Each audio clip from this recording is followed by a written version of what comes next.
Welcome back mga ka-adventure. Another episode 20 na naman sa video ito.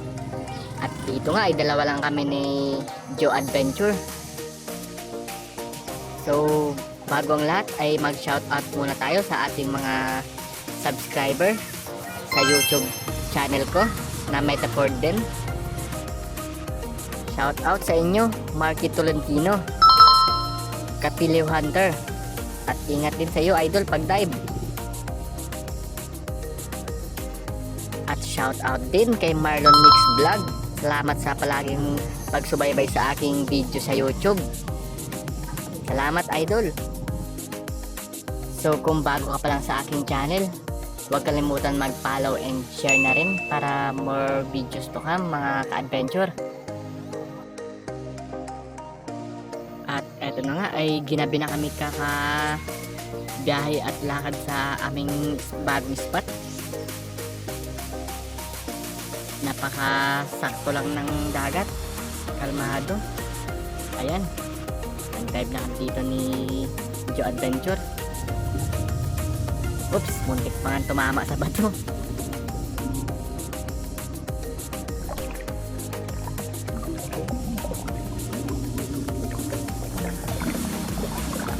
Eto sana yung buena mano natin mga ka-adventure, kaso ibang isda ito. Isang labos, hindi ako kumukuha niyan.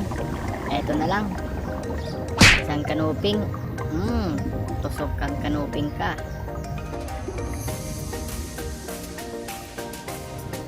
Hanap naman tayo ulit ng panibago. At dito kulay berde. Ito yung paborito kong isda na sa ihawin, isang triggerfish. Napakataba nito mga ka-adventure. Ang jackpatan ko. So pahirapan din yung pagkuha ko nito. Wala akong ganso. Kaya nakailang sisid ako dito. Bali kinat ko na lang yung video para medyo maikli lang yung papanoorin.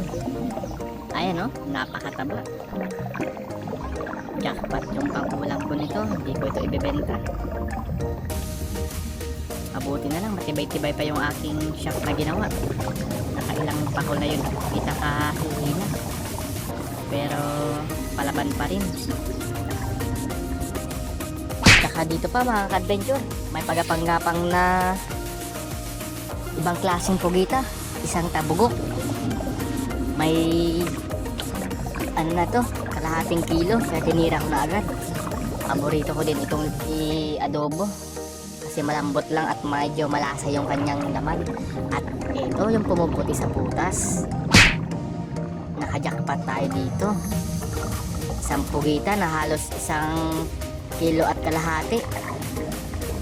May kalaliman kaya tumawag na ako ng tulong dito sa aking kasamahan. Nanghiram ako ng kanyang ganso para mas madaling kunin lang yung pugita sa butas. Ayan o. Tingnan nyo kung paano ko to gansuhin. Nakailang sisid din ako dito pero nakakat din yung video para mas madaling panoorin lang. Kung nakikita nyo mga ka-adventure, napakalaki ng galamay at ng kanyang ulo. Napakataba. Kaya dali-dali na akong pumataas dito para mag-recover. Dahil halos ma-blackout na ako dito sa aking ginagawa. Wala kasi akong weight, kaya medyo mahirap sa pagsisid.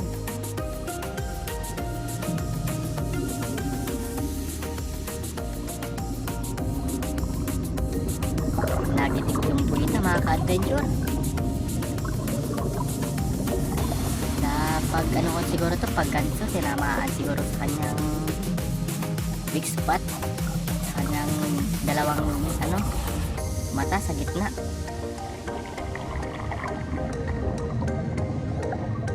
At dito pa hindi ko na masyado na videohan yung pagtira sa lapu-lapu na kulay pula dahil mailap nga.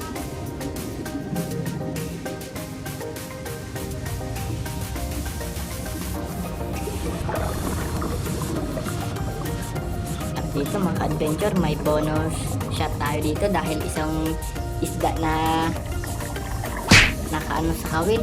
Ayan, oh, may taga kaya hindi makaalis. Kawawa, kaya kinuha ko na ang ulam na ito mga adventure. Kaya dito ay tumakas na ako at pumalit ng battery. At sa kinagandahan ay nakakuhita pa ako ng ng pugita. Mababaw lang yan, halos hanggang dibdib ko lang. Kaya pinagtusok-tusok ko na ito para lumabas agad. Ayan, no, 1 kilo din ito.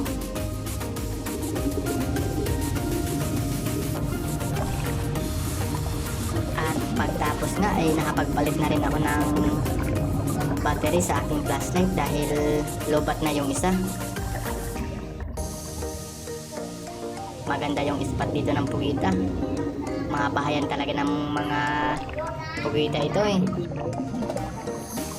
At dito pa mga ka-adventure, hindi ko na na-videoan sa pagtira.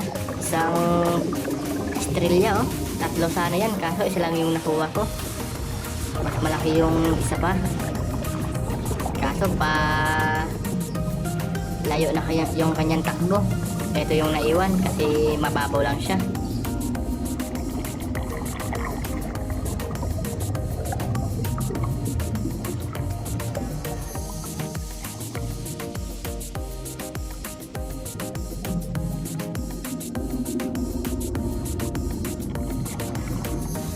Bali, hanap naman tayo ng panibago. Sa may di kalayuan ay merong isang barakuda, oh. Nasa mababaw lang din yan mga ka-adventure. Kaya dinadahan-dahan ko ng paglangoy at pag-ilaw para hindi siya umalis agad. Titirahin ka. Habol ka sa akin dito.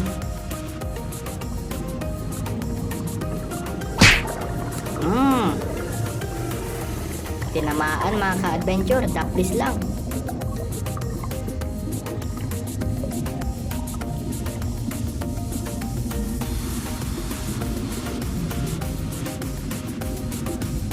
Hanap tayo ulit panibago.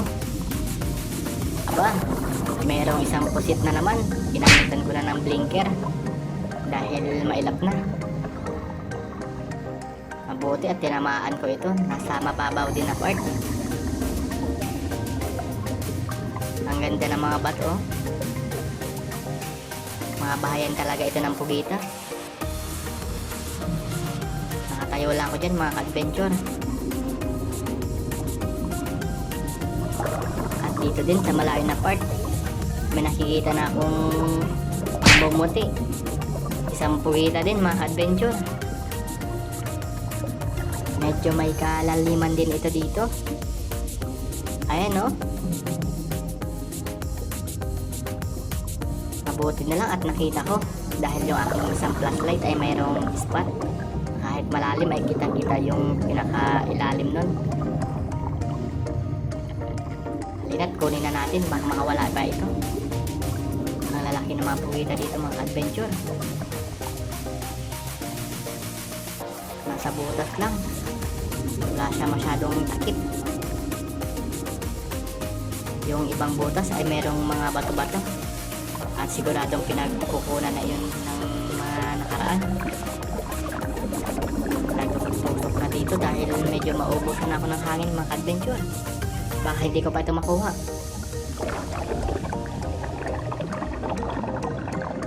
Kaya nag-take recover muna ako. Nakailang sisid din ako dito. Nakakat na lang yung video para maunti rin pa naurin. At ayun, oh, nagka-camouflage pa na parang bato. Kala mo ha, hindi ka makikita. Bardagulan na kami dito mga ka-adventure. Baka makawala ka pa. Ano ka? Kumapit ka sa aking camera, oh. Ayan. Napakalaking pugita. Sobrang 1 kilo din ito mga ka-adventure. Ayan, sige.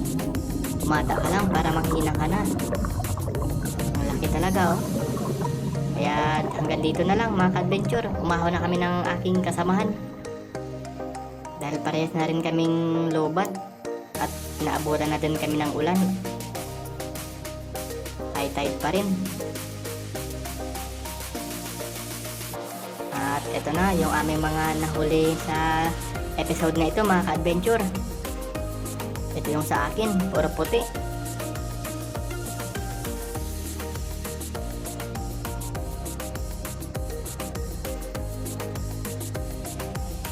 Puro pugita ata dito yung mga nakalamang sa episode na ito ah.